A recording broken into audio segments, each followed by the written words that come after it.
और अस्सलाम वालेकुम। आज अगस्त की 17 तारीख है, जुमेरात की शाम है। आज की अभी तक की इंपॉर्टेंट खबरें और उनके ऊपर मेरा तजिया आपकी खिदमत में हाजिर है। पहली खबर आपको देंगे, अफसोसनाक खबर है। पाकिस्तान में आज इलेक्शन कमीशन ऑफ पाकिस्तान ने सरकारी तौर पर ऑफिशियली ऐलान कर दिया है कि पाकिस्तान के अंदर आइन तोड़ दिया गया है और इलेक्शन जो है वो मुलतवी कर दिए गए हैं। जी हाँ, इलेक्शन हर सूरत 90 दिन के अंदर अंदर होने थे और इलेक्शन आपको पता है असम्बली टूटे हुए अब 4-5 दिन हो चुके हैं। उसके अंदर अंदर इलेक्शन होना था। नवंबर के महीने की कोई तारीख होनी थी जिसके अंदर हर सूरत इलेक्शन होना था, लेकिन आज इलेक्शन कमीशन ने बाज़ाब्ता ऐलान कर दिया है कि अब 90 दिन के अंदर इलेक्शन नहीं होगा, जिसका मतलब है कि आइन तोड़ दिया गया है। तो क्या इलेक्शन 90 दिन के बाद होने के चांसेस हैं? अगर हैं तो कब हैं, इसके ऊपर आपको बताऊंगा। दूसरी खबर इससे मिली हुई है, इससे जुड़ी हुई है माफ़ कीजिएगा, इसी खबर के साथ दूसरी खबर जुड़ी हुई है और वो ये है कि निगरान वफाकी काबीना का ऐलान कर दिया गया है और उसके ऊपर पूरी तफसील से आपके सामने रखेंगे कि निगरान वफाकी काबीना जो है उसका ऐलान करना चाहिए था या बस वैसे ही शहबाज शरीफ साहब को बदल के काकड़ साहब को लाने की क्या ज़रूरत थी, उसी काम को कंटिन्यू करना चाहिए था। और इसके साथ साथ कामरान खान साहब ने अभी ऐलान किया है कि इलेक्शन ना सिर्फ मुलतवी हुए हैं बल्कि गैर मुअय्यना मुद्दत के लिए इलेक्शन मुलतवी हुए हैं। अनआइडेंटिफाइड वक्त तक उन्होंने कहा है कि इलेक्शन मुलतवी हुए हैं। पता नहीं है कितना लंबा निगरान हुकूमत ये जाएगी। वो ये बताने की कोशिश कर रहे हैं कि शायद अब ये फरवरी में या मार्च में भी इलेक्शन ना हो, साल में भी ना हो, शायद 2 साल भी ना हो, शायद 3 साल भी ना हो। लंबा खींचा जा रहा है इस निगरान हुकूमत को। हम आपके सामने पहले भी ये चीज़ें रखते रहे हैं, क्यों हो रहा है ये भी आपको बताएंगे। और कामरान खान साहब ने 2-3 और इम्पॉर्टेंट चीज़ें की हैं, कही हैं, वो भी आपके सामने रखेंगे। पहली खबर की तरफ आते हैं। इलेक्शन कमीशन ऑफ पाकिस्तान ने बाज़ाब्ता तौर पर पाकिस्तान के अंदर आइन तोड़ने और इलेक्शन को मुलतवी करने का आज ऐलान कर दिया है। इससे पहले भी आइन तोड़ा गया पंजाब के जो इलेक्शन थे उनके बारे में, KPK के इलेक्शंस के बारे में, लेकिन वो आइन कभी भी बवांगे दोहल इस तरीके से ऐलान करके नहीं तोड़ा गया। कोई उज़र दिया गया, कुछ और किया गया। आज तो बबांगे दोहल ऐलान किया गया कि हल्का बंदियों का प्रोसेस स्केड्यूल जो है वह जारी किया गया और हल्का बंदियाँ 17 अगस्त से शुरू होंगी और 14 दिसंबर तक जारी रहेंगी। अब आपने यहाँ जहन में रखना है कि असल में इलेक्शन की डेट जो है वो 8 नवंबर से पहले पहले की थी। आईने पाकिस्तान के मुताबिक 8 नवंबर से पहले पहले इलेक्शन करवाया जाना था, जो कि आज उसी इलेक्शन कमीशन का अगर स्केड्यूल देखें तो अब ये दिसंबर के एंड तक तो हल्का बंदियाँ होंगी। उसके बाद आपको पता है कि उस पर एतराज़ात, अदालतों के अंदर फैसले और चीज़ें, और फिर इलेक्शन जो है वो अभी भी अगर नियरेस्ट देखें तो आपको शायद इसकी शबीह ऐसे लगेगी जैसे फरवरी या मार्च के अंदर इलेक्शन कराने की तैयारी है। अभी लोगों को मेरे ख्याल में यही बताया जाएगा और असल में इलेक्शन जो है वो इस बात के ऊपर फैसला होगा कि वो मार्च में होने हैं या मार्च 2025 में होने हैं या मार्च 2026 में होने हैं या मार्च 2050 में होने हैं। उसका फैसला इस बात के ऊपर होगा कि आज जितना इमरान खान मकबूल है, अगर तो इमरान खान उतना ही मकबूल होंगे तो मैं आपको अभी बता देता हूं कि ये मार्च में भी इलेक्शन नहीं होने। ये तमाम अरेंजमेंट जो है ये इमरान खान को हुकूमत से, सिस्टम से बाहर रखने के लिए किया गया है।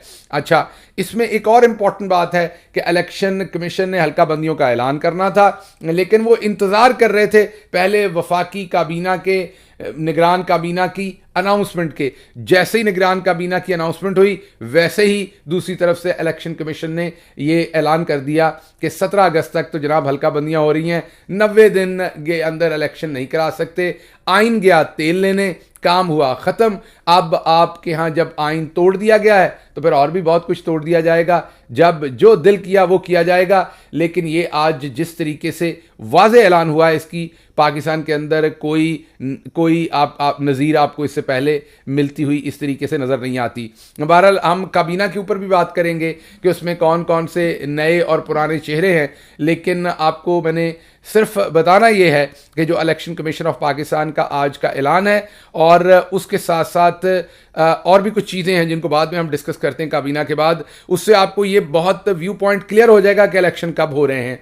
अगली जो बात आपको आपके सामने मैंने रखनी है वो नेचुरली जो काबीना का ऐलान हुआ है। आज 18 रुकनी काबीना का ऐलान हुआ है जो कुछ देर में जारी बात है जिसका हल्फ हो जाएगा। जब हम रिकॉर्ड कर रहे हैं उस टाइम नहीं हुआ, जब तक आप देख रहे होंगे इसका हल्फ हो जाएगा।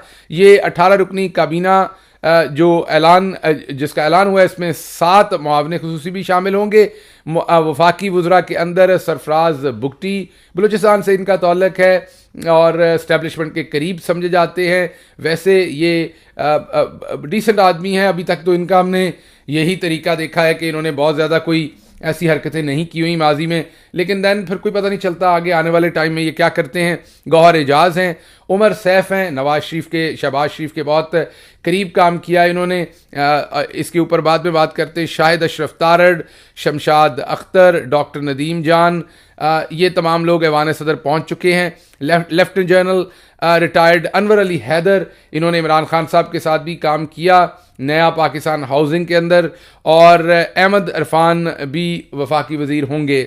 उसके साथ साथ अदाकार जमाल शाह, मुर्तज़ा सोलंगी, अनीक अहमद भी तीनों अदाकार हैं और तीनों ही हिस्सा होंगे। अब आपने कह दिया कि मैंने मुर्तज़ा सोलंगी साहब को भी अदाकार कह दिया, तो ज़रा सहाफ़ती आप उन्हें अदाकार कह लें। और ये कुछ लोगों की इसमें बैकग्राउंड हम आपके सामने रखेंगे और कुछ का नहीं रख सकेंगे। मिशाल मलिक को वज़ीर आज़म की मुआविन ख़ुसूसी बराए इंसानी हकूक़ बनाया जा रहा है। शाहिद अशरफ तारड़ को पोस्टल सर्विसेज, उमर सैफ को IT की वजारत का कलमदार मिलेगा। Lieutenant general retired Anwar Ali Haider को वज़ीर दिफा बनाने का फैसला है। जलील अब्बास जिलानी साहब, जिनका नाम निगरान वज़ीर आज़म के तौर पर भी आ रहा था, उनको वज़ीर दिफा बनाया जा रहा है। अब अगर इस पूरी काबीना की कंपोजिशन को आप देखें तो इसमें 2 चीज़ें बड़ी इंपॉर्टेंट आपको नज़र आएंगी। एक तो इसके अंदर तकरीबन तमाम की तमाम नून लीग और थोड़ा सा हिस्सा बकदर जुस्सा जो है वो पीपल्स पार्टी को दिया जा रहा है।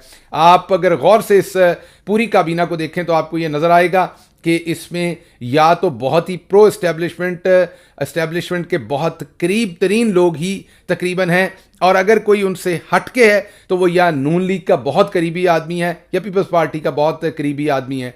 तो बुनियादी तौर पर कोशिश ये की गई है कि सबको थोड़ा थोड़ा हिस्सा मिले। ज़्यादा हिस्सा जारी बात है इस्टेब्लिशमेंट को मिलेगा, हिस्सा बकदरे जुस्सा। और ये जो तमाम तरतीब लगाई गई है, ये चेस लगाई गई है, इससे बड़ा वाज़े हो रहा है कि इलेक्शन को गैर मुअय्यना मुद्दत के लिए मुलतवी कर दिया गया है। अगर इस कंपोजिशन में देखें तो इसके अंदर जो आपकी इस टाइम फाइनेंस मिनिस्टर साहबा हैं जिनको लगाया जा रहा है, उनको अगर आप गौर से देखें, शमशाद अख्तर साहबा को, उनकी अच्छी रेपुटेशन है, लेकिन मैं उनके बारे में जो जानता हूं कि उन्हें इमरान खान साहब ने भी उस वक्त ज़िम्मेदारी दी थी, उनकी रिकमेंडेशन कहीं और से आई थी कि उनको ज़रूर ज़िम्मेदारी दी जाए, ज़िम्मेदारी दी थी जो बाद में उन्होंने करने से इनकार कर दिया था। और शायद अगर मैं गलत नहीं तो बैरून मुल्क में थी, वहाँ से वापस ही नहीं आई थी। उन्होंने कभी ज्वाइन ही नहीं किया था उस पोजीशन को उस टाइम, क्योंकि शायद वो अपनी पसंदीदा पोजीशन चाहती थी जो उस वक्त उनको नहीं दी गई थी। इसलिए आप समझ सकते हैं कि जहाँ से पहले वो रिकमेंड हुई थी वहीं से आज वो दोबारा रिकमेंड हुए हैं। इसी तरह गौहर एजाज हैं, मारूफ बिजनेसमैन हैं, साबका गवर्नर पंजाब चौधरी सरवर के करीब तरीन साथी हैं। इसके साथ साथ बहुत ही करीब तरीन इनका भी सियासी रिलेशनशिप है। ओवरऑल नेगेटिव आदमी नहीं है, पॉजिटिव बिजनेस का और डेवलपमेंट का काम करने वाले आदमी हैं। एप्टमा के चेयरमैन रहे हुए हैं बहुत देर, जो लार्ज साइज़ की बिजनेस ऑर्गेनाइजेशंस हैं उनकी, और लग ये रहा है कि वही मईशत ठीक करने का ही मंजन और फार्मूला है जो अक्सर हमारी इस्टेब्लिशमेंट जब भी किसी की हुकूमत गिराती है उसके बाद यही होता है। नॉर्मली तो हुकूमत गिराने के फ़ौरन बाद एक मार्शल लगता है, उसके ऊपर एक डिक्टेटर आता है और डिक्टेटर आकर इस तरह की काबीना बनाता है और फिर पाकिस्तानियों को बताया जाता है कि आप का मुल्क अब ठीक कर दिया जाएगा, आपकी मईशत ठीक कर दी जाएगी। सियासतदानों की करप्शन आपने बहुत देख ली, इनकी बैड गवर्नेंस बहुत देख ली, अब हम वतन को आगे लेके चलेंगे और इसे बेहतर करेंगे। 2-3 साल ये बुखार, कौमी बुखार जो है वो कायम रहता है, उसके बाद फिर डिक्टेटर साहब को भी बुखार हो जाता है सियासी तौर पर एक्सेप्टेबल होने का, क्योंकि अवाम उतनी देर में नीचे से तंग होकर आवाज़ें देना शुरू हो जाती है, टमाटर अंडों के ऊपर हाथ डालना शुरू हो जाती है मारने के लिए, जारी बात है। तो उस वक्त फिर थोड़ा सियासी होना पड़ता है और एक किंग्स पार्टी बनाई जाती है, सियासतदानों को साथ मिलाया जाता है और एक ढोंग किस्म का इलेक्शन करा दिया जाता है। एक दिन मैंने पहले भी बताया था, ये काम उस वक्त इस्टेब्लिशमेंट जो है वो करती है। और फिर लोकल गवर्नमेंट का इलेक्शन कराया जाता है, उसमें भी इसी तरह के चेहरे होते हैं जिस तरह के आज काबीना के अंदर है, माजरत के साथ। फिर लोकल गवर्नमेंट, और वो गवर्नमेंट जो है वो 3-4 साल पूरे करती है, गालियां शालियां वो लेते हैं, डिक्टेटर साहब अपने हिस्से की गालियां भी उनके खाते में डालते हैं, फिर उनको हटा दिया जाता है और अरेंजमेंट किया जाता है कोई नया साइन कर ले मामला एस्टेब्लिशमेंट के साथ और उसको हुकूमत दे दी जाए। अगर नया बंदा ना मिले तो फिर उसी के साथ काम चलाया जाता है जो पहले से अरेंजमेंट किया हुआ हो। और उसके बाद 7-8 साल के बाद अवाम बिल्कुल तंग हो जाती है, कोई ना कोई मूवमेंट शुरू हो जाती है, इदारे के अंदर से भी सपोर्ट जो है वो डिक्टेटर को कम हो जाती है और फिर वो पियादेस पधार जाते हैं, मुल्क से बाहर चले जाते हैं या रब पारी ताला के पास चले जाते हैं। ये अमूमी तरीका रहा है। लेकिन इस दफ़ा काम ये ख़राब हुआ कि हुकूमत गिराने के बाद अवाम खड़ी हो गई।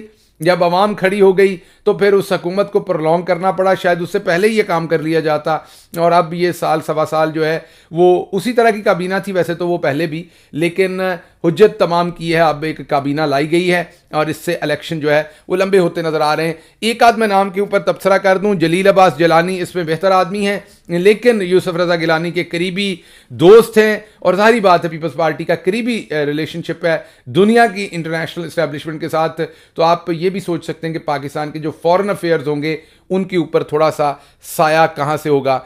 इसके साथ साथ अगर आप देखें तो इस निगरान काबीना को अदाकार काबीना ज़रूर कहा जा सकता है, क्योंकि एक तो इसका काम अदाकारी होगा, दिखाया जाएगा कि हम ही सब कुछ कर रहे हैं, हमारे ही कंट्रोल में सब कुछ, लेकिन असल में होगा इनके कंट्रोल में कुछ नहीं, क्योंकि असल में तो इन्हें लाया गया है इलेक्शन मुलतवी करने के लिए। लेकिन सिर्फ नाम के अदाकार नहीं होंगे, काम के अदाकार भी होंगे। इसमें अदाकार जमाल शाह भी होंगे, इसके अंदर अदाकार मुर्तज़ा सोलंकी भी होंगे और इसके अंदर अदाकार अनीक नाजी होंगे। अगर आप मुर्तज़ा सोलंकी को देखें या अनीक नाजी को देखें तो एक ही काबिलियत है दोनों की कि लगातार बेमिसाल गंदी गालियां देते रहे हैं इमरान खान साहब को, हर तरह का घटिया अटैक उनके ऊपर करते रहे हैं। एक अदाकार कम सहाफ़ी था और एक सहाफ़ी कम अदाकार था और दोनों का एक ही काम था कि दिन रात हर वक्त इमरान खान के ऊपर उन्होंने तबर्रा पड़ना है। तो आप खुद ही सोच सकते हैं कि ये पूरी की पूरी काबीना जो है वो इमरान खान को सोच के बनाई गई है। पूरा का पूरा ये जो निज़ाम तरतीब दिया गया है ये इमरान खान को देखकर तरतीब दिया गया है। और कामरान खान साहब ने तो बिल्कुल ही अखीर कर दी है, आजकल वो अखीरी करी जा रहे हैं, आज उन्होंने फिर कर दी है। उन्होंने ट्वीट किया है, ट्वीट में उन्होंने 3 बातें बताई हैं। उन्होंने कहा पाकिस्तानियों आपको निगरान काबीना मिल गई है, अब यही काबीना आपकी किस्मत में, और इलेक्शन प्रोलॉन्ग हो गए हैं, आप इनडेफिनेट पीरियड के लिए प्रोलॉन्ग हो गए हैं, अब इसी काबीना ने मुल्क को संवारना है और चलाना है। और उन्होंने कहा इसके पीछे 2 काम हुए हैं, जैसे ही काबीना का ऐलान हुआ है साथ ही इलेक्शन कमीशन ने स्केड्यूल जारी करके, इलेक्शन की तो कोई तारीख नहीं दी लेकिन ये तारीख दे दी स्केड्यूल जारी करके, कोई उन्होंने इवन फरवरी मार्च की तारीख नहीं दी, ये बता दिया कि इलेक्शन नहीं हो रहे जब इलेक्शन कमीशन ने स्केड्यूल जारी कर दिया, ताकि किसी को कंफ्यूजन ना रहे, क्लैरिटी हो कि अब इलेक्शन मुलतवी हो चुके हैं, नहीं होंगे। कामरान खान साहब तीसरी बात इसमें करते हैं, वो भी वही कर रहे हैं और कोई और करेगा तो उसको तो अभी तक उठा लिया जाता है, लेकिन उन्होंने ये बात की है कि आज के army chief general Asim Munir जो है उन्होंने काबीना का ऐलान होने और उसके पीछे इलेक्शन कमीशन का फैसला होने, जो इलेक्शन मुलतवी करने का उनका एलामिया जारी होने के बाद तीसरी डेवलपमेंट उन्होंने ये कहा कि ये हुई कि जनरल आसिम मुनीर साहब ने आज ही के दिन के अंदर कोई तकरीबन 360 स्टूडेंट्स के साथ खिताब किया है, जिनका अरेंजमेंट जारी बात है ISPR ने किया था। उन सब स्टूडेंट्स को चुन चुन के यूनिवर्सिटियों में से उन सब स्टूडेंट्स को वहाँ लाया गया था, बिठाया गया था और फिर आर्मी चीफ साहब ने उनसे खिताब किया। खिताब में कहा कि नौजवानों को मुल्क की तरक्की के अंदर हिस्सा डालना पड़ेगा, डालना चाहिए, उनके किरदार उनका ज़रूरी है। उसके साथ साथ ये भी कहा गया कि जिन्होंने जड़ांवाला के अंदर चर्च के ऊपर अटैक किया उन तमाम को कैफरे किरदार तक पहुंचाया जाएगा। तो ये पब्लिक अपीयरेंस, स्टूडेंट से खिताब, मुल्क की तरक्की, नौजवानों का किरदार, ये सारी पुरानी बातें हैं। मैंने जैसे आपको कहा, ये ज़ियाउल हक साहब को देख लीजिए, मुशर्रफ साहब को देख लीजिए, पुरानी बातें हैं। दिल में बाजवा साहब के भी ये काम करने को बड़ा दिल था, कर नहीं सके क्योंकि वो ज़रा कुछ और कामों में लगे हुए थे। किन कामों में लगे हुए थे वो आपको पता है, तो इसलिए वो ये कर नहीं सके, दिल उनका भी बड़ा था। बहरहाल ये कामरान खान साहब का जो तजिया है कि जनरल आसिम मुनीर साहब जो चीफ ऑफ आर्मी स्टाफ हैं, उनका आज का खिताब जो है वो इलेक्शन के मुलतवी होने और काबीना के जो है काबीना के ऐलान होने और ये बात तय कर देने कि इलेक्शन मुलतवी हो चुके हैं और लंबे अरसे तक मुलतवी होंगे, इसके साथ जुड़ा हुआ है चीफ ऑफ आर्मी स्टाफ का आज का खिताब। ये मैं नहीं, कामरान खान कह रहे हैं और उनके मुताबिक ये डील जो सील द डील की गई है आखिर के ऊपर, और उनके मुताबिक फिर इसका मतलब है कि ये वाज़े पैगाम जो है वो चीफ ऑफ आर्मी स्टाफ जनाब जनरल आसिम मुनीर साहब ने ये दिया है कि काबीना का ऐलान भी हो गया है, इलेक्शन कमीशन ने भी ऐलान कर दिया है, अब सब चुप हो जाओ, आराम से बात सुनो और मुल्क की तरक्की के अंदर अपना रोल अदा करो। मुल्क की तरक्की होनी है या अदाकारी होनी है इस काबीना की तरफ से, वो तो काबीना को देखें तो आपको पता चल जाता है। बहरहाल मेरा तजिया पहले दिन से आपके साथ यही था, पिछले बहुत दिनों से मैं आपको ये बता रहा था कि इलेक्शन करवाने का कोई दिल नहीं है, मुलतवी किए जा रहे हैं इलेक्शन। और अब आप सोच रहे होंगे फिर इलेक्शन होंगे कब, तो आखिरी मैं आपके सामने यही बात रख देता हूं कि इलेक्शन तब तक नहीं होंगे जब तक इमरान खान जो हैं वो पॉपुलैरिटी के इस ग्राफ से नीचे नहीं चले जाते। इमरान खान साहब शदीद तरीन पॉपुलर हैं इस टाइम।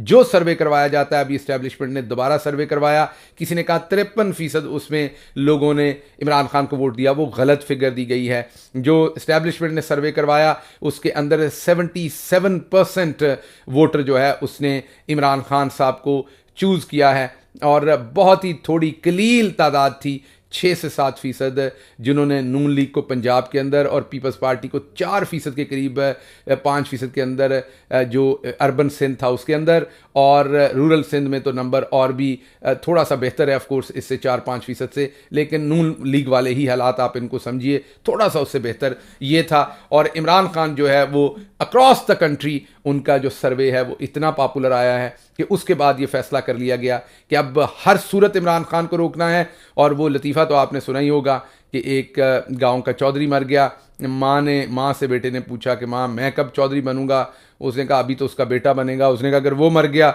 उसने कहा फिर उसका बेटा, उसने कहा अगर वो भी मर गया, उसने कहा फिर उसका बेटा। माँ को नींद आई हुई थी, वो बार बार पूछ रहा था, उसने कहा बेटा पूरा पिंड भी मर गया तो तू चौधरी नहीं बनेगा। लेकिन अब मुसीबत ये है कि पाकिस्तान के अंदर उसी बेटे की बारी आई हुई है, अब उसी ने चौधरी बनना है, भले पूरा पिंड मर जाए, पूरे पिंड का नुकसान हो जाए, पूरे पिंड के अंदर कोई काम ना रह जाए, पूरे पिंड के अंदर कोई जान ना रह जाए, कोई सक्कत ना रह जाए, कुछ करने की जो है वो सक्कत ख़त्म हो जाए। अनफॉर्चुनेटली अब ये सोच लिया गया है कि चौधरी पिंड दे उससे मुंडे नूं बढ़ाना है, उस काम के लिए अब हर चीज़ प्रलॉन्ग की जा रही है। सो जो पॉपुलैरिटी इमरान खान की है, अगर यही पॉपुलैरिटी फरवरी और मार्च में हुई तो फिर इलेक्शन तब भी नहीं होगा, और अगर ये 1 साल के बाद हुई वही पॉपुलैरिटी तो इलेक्शन फिर भी नहीं होगा। तो बुनियादी तौर पे आपको लग रहा होगा कि इलेक्शन मुलतवी करने का आज का ऐलान बकौल Kamran Khan chief of army staff ने किया और एक अपीयरेंस देकर किया और इंडोर्स किया इस फैसले को, और इलेक्शन कमीशन ने किया और निगरान काबीना, आपको सब लग रहा होगा कि ये हो रहा है। नहीं, असल बात यह है कि इलेक्शन का डिले हो या दूसरी चीज़ें हों, इन तमाम चीज़ों का ऐलान आपने किया है, किसी और ने नहीं किया, अवाम ने। आप ज़िम्मेदार हैं इलेक्शन डिले करवाने के, आप ये आइन तोड़ने के ज़िम्मेदार हैं, आप ही ये सारा काम करने के ज़िम्मेदार। आप सोच रहे होंगे क्यों?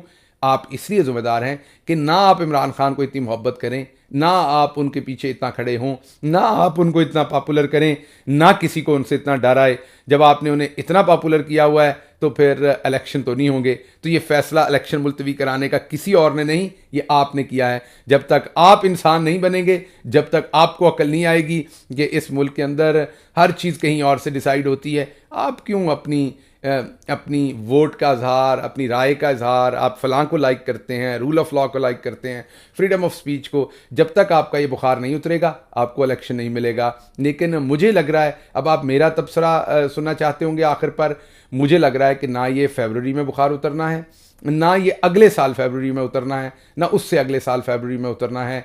ग्लोबलाइजेशन, टेक्नोलॉजी, औरतों का, ख़वातीन का सियासत के अंदर आ जाना, नौजवानों का सियासत के अंदर आ जाना, मिडिल क्लास का सियासत के अंदर आ जाना, मोबाइल फ़ोन और सोशल मीडिया का होना, ये तमाम चीज़ें जो हैं इसमें बहुत सारे कंट्रीब्यूशन इस हद तक लाने में इमरान खान के हैं। इमरान खान औरतों को, नौजवानों को, मिडिल क्लास को सियासत में ला चुका, और सोशल मीडिया और ग्लोबलाइजेशन ओवरऑल जो पाकिस्तान का लैंडस्केप है उसे चेंज कर चुका।